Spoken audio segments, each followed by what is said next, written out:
àná rẹ̀ dáa. Your yesterday school. Ṣùgbọ́n kò ṣeé fi yangàn lónìí. But you cannot be proud of it today. Má gbàgbé.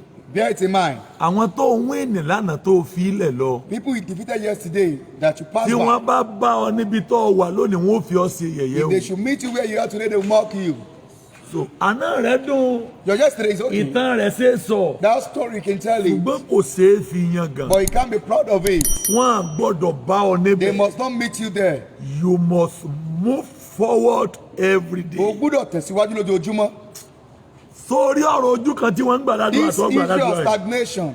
Ohun tọrọ mọ́ ojú kan pọ̀. Things that have to do with stagnation is too much. Àwọn ìgbéyàwó kan bẹ. There are some marriages. Ojú kan ni wọ́n wà fọdún mẹ́wàá. They were stagnant for 10 years.